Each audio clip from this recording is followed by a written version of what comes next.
Hello and welcome. Today we've got this lovely Millennium Edition 996 Carrera 4 911. Pretty standard, close to base version of the 996. Obviously, being a 2000 model year, this is a Millennium Edition, as the original owner spec'd it. The Millennium Edition, from standard, or at least most commonly, comes with chrome wheels and an interesting glossy color changing, almost like purplish black hue for the paint. They are Carrera 4s, and other than that, they have a Millennium Edition badge right under the radio that will show, that denotes the model number in the sequence that this car or any Millennium car was produced in. We'll do a quick walk around just to show the imperfections it has. There are a few, but overall it is a solid driver car. We'll start up front here. Paint overall is pretty solid. It does, have a few flaws, some swirling, some orange peel. But right here, we've got a bit of a divot maybe where someone may have pushed down in the hood a little bit. We have some cracking here in the paint in the front bumper. Furthermore, where the plate was mounted, there is some pieces, chunks missing out of the front bumper, and down here we have cracking along with some chip paint that has been repainted, but otherwise nothing too serious. The lower end of the bumper right here, you do have a little bit more scraping, but again, nothing not to be expected with a car of this mileage. Wheels are in good shape, not really any curbing that I could see. The tires are a little older, not any dry rot really, but could probably use some replacing. Coming up to the hood here, there is a little bubble here, maybe an impact from the inside of the hood that is raised, hence the bit of cracked paint there, and you get the same thing right here. Unfortunately, very minor though, very small. We do have a windshield that's in great shape. You've got your VIN here, both wipers function, no cracks in the windshield. You have a tiny bit of rock chipping right here, but again, nothing substantial. Coming around to the the drive. Here is a Burago 996 Carrera in a matching spec that we will include in the sale here. Don't worry about paint damage. These are rubber tires. The driver, coming towards the rear, again, glass is in good shape. We do have a little paint chip here, unfortunately, but otherwise, paint on the driver is in good shape. The wheel, again, not any curbing on this rear driver wheel. Tires could use replacement, but they do feel okay. Rear glass, you have the optional rear wiper, which is a pretty neat feature. Quarter looks good.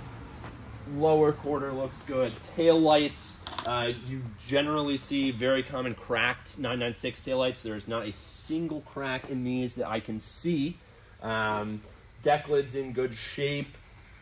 Got your chromed exhaust tips, bumperettes. This, I believe in original form, just reads 911 on the Millennium Edition. So this may have been changed. Same scenario here with the passenger side taillight in great shape, along with the rear bumper, lower half. Quarters look good. Coming around to the passenger rear wheel, same thing. Good shape, but you do have a little tiny bit of curb rash here on one aspect of the wheel. Tires all match, I believe. I will double check that, but again, replacing. The passenger side of the roof is in good shape, just like the driver. Glass looks good. Door looks good. You do have a little bit of a dimple here, something that a PDR guy, paintless dent removal, could easily repair. That would be a quick job.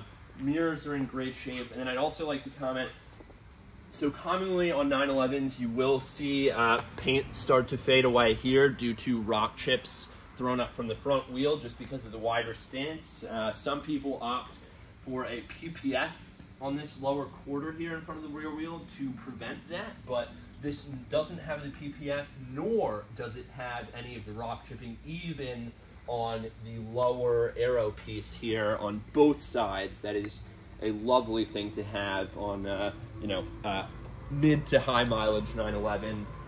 Coming around to the front passenger quarter, again, windshield is in good shape. Same with the mirror. Fuel door here, everything functions as it should. Let me pull some pine needle out. And then really it's our front passenger wheel. You got drilled rotors, which look like they have a good amount of life left on them. No curbing on the front passenger. Matched tire. You do, I believe, correct me if I'm wrong, but these were amber from factory, so these must have been switched out to a clear / smoked setup, which I personally prefer. And yeah, overall this car is in solid driver condition. There are certainly some cosmetic imperfections, but if you'd like a 911 that you and your wife that perhaps can't drive stick to share, this is certainly the car for you, and at a lovely price point to enter the 911 Owners Club. Now we'll head around to the interior. So now coming around to the interior, it is in solid shape. I'd say similar condition to the exterior, some flaws, but overall in good condition. You've got this lovely, darker, almost like a saddle color, caramel peanut butter type color, and overall the leather's in good shape. The driver does show some wear, but the door cards overall look quite good. I know that there is this little, which we'll show, this little aluminum insert is missing over here, but you do have this laminated wood door pulls, and the door handles are in good shape as well. You've got your door card pockets, and what else? 911 badging on the kick plates.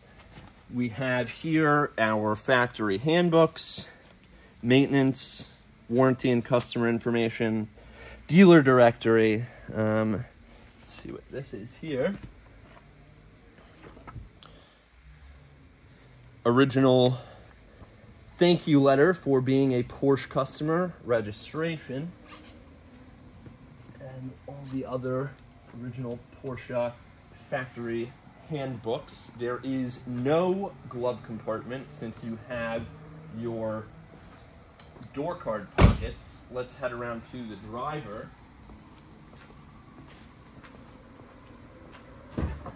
So here on the driver, the cockpit of this 911, same thing. You've got your door card pocket here, which does open with a little coaxing. Again, we are missing that aluminum piece, unfortunately, but otherwise, door card's in good shape. You have this laminated wood piece here, as you do on the other side. There is a little bit of cracking in that laminate surface, but that is all right. Fairly common issue on these wood or carbon-clad laminated interiors. Nice part about the early generation 996s is we've had to deal with this a few times on other cars. When the car dies, if you don't have these manual pulls, you have to go in the fuse box, pull out the fuse for the hood, and then run a circuit to the door hinge. In this case, if this car dies, it's just a manual release, which is very helpful if you ever find yourself in that situation. Otherwise, the driver's seat and cockpit is in good shape. This is the primary flaw of the entire interior. We've got, I want to say, like a 2 to 3 inch tear here, accompanied by slight tearing here. This is more of an open wound. This is well on its way, unfortunately. But otherwise, the condition of the interior is in great shape. This is by far the worst aspect of it. Obviously, this being a Tiptronic, you have your shift select here. You also have the laminated wood on the top of the steering wheel and the bottom left and right hand corners. Everything standard, as you would see in a 911. You get your multi-gauge dash and display here. This one is white. I'm not sure if that was spec'd by the owner or came standard. pedal box looks good, floor mats are in great shape. And then furthermore, as I mentioned earlier in the video, we have the 911 Millennium Edition badging. This is 220, number 220, and then the number 911 comes first in this scenario. This does have an aftermarket radio. I'm not sure if it's just a replacement OEM or an upgraded radio, but it is currently locked out. We did take the car to the dealer, receive a code that was associated with the VIN. However, that code only unlocks the original radio that is attached to the VIN of this car, so that would take a little bit of hunting down. Nothing too substantial though. And then, yeah, let's get into the back seats real quick. Not that these get much use on these cars, but certainly worth looking at, and they are in great shape. No tears, creases, no cosmetic issues that I'm seeing with the rear there. I can't say I've sat in them, but again, they're in good shape. Let's head around to the engine compartment. So now opened up the deck lid, we've got the engine bay here. Nothing out of the ordinary. This car does not seem to be modified. The owner has not told me about any modifications. Pardon the water drips from the deck lid. We did just wash the car. But overall, engine runs as it should. Starts right up. Sounds great. You get that lovely, I believe, 3.4 liter on the base early gen 996s, and then later you would get a 3.6 in the S models, like a 4S. Well, that was the only S model because the Carrera S was 993 and 997. So we'll continue around to the front. Shut that quickly.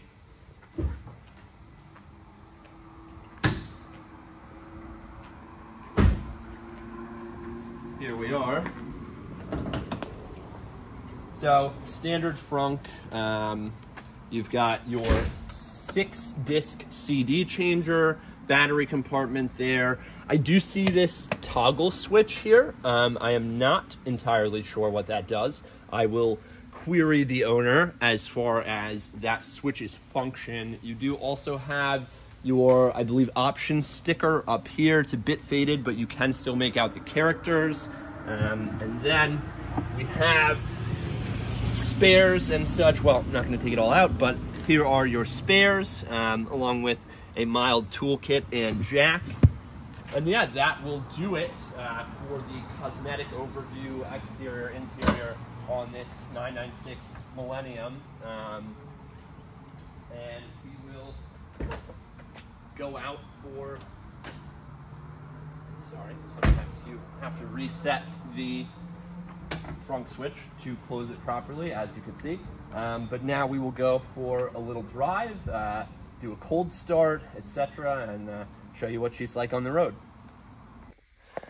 Here is the cold start on the 996. From the brake.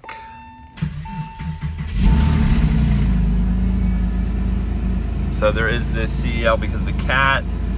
The oil readout is low, out of gas here.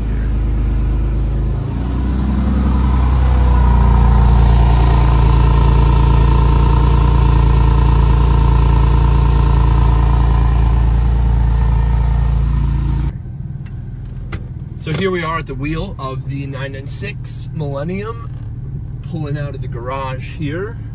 We will go for a quick spin over to Lime Rock. Just less than a mile down the road. What's that guy home?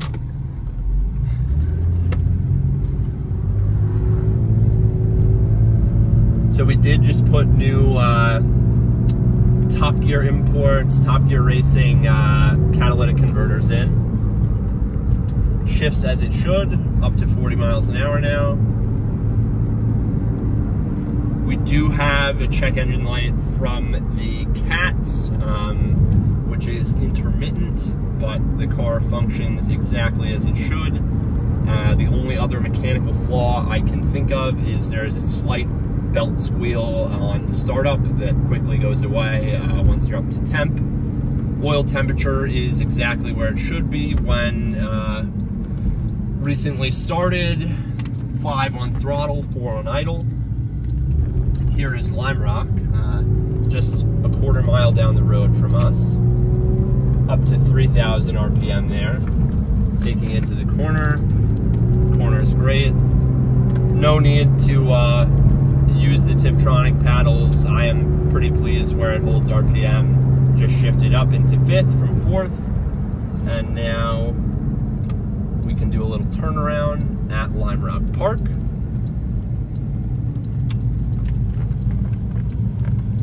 Welcome, race fans.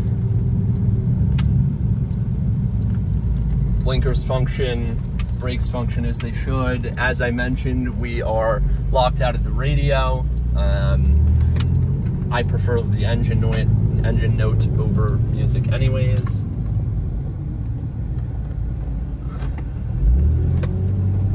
Nice Alfa Romeo. And I'll get on it a little here. 4,000 RPM.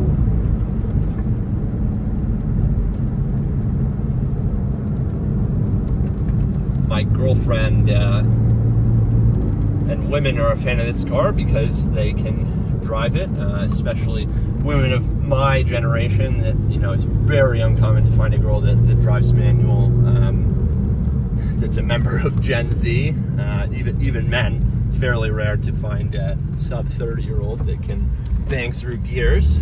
But so yeah, this is a lovely car for that reason. You can still get into an older 911 without having to learn manual.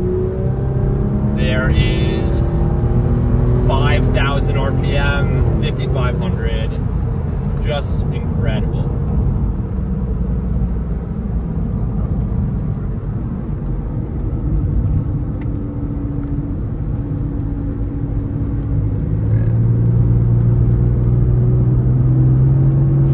One more pass here. Notice the shifting just as it should.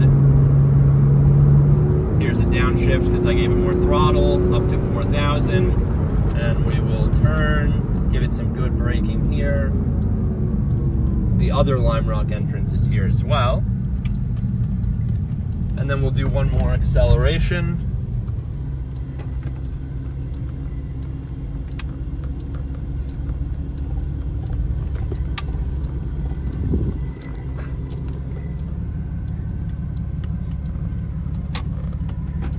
Go right here.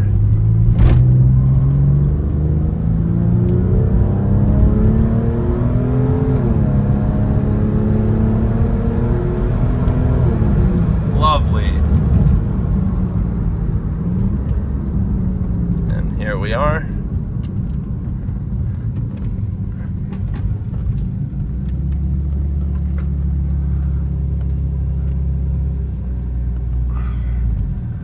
Lovely.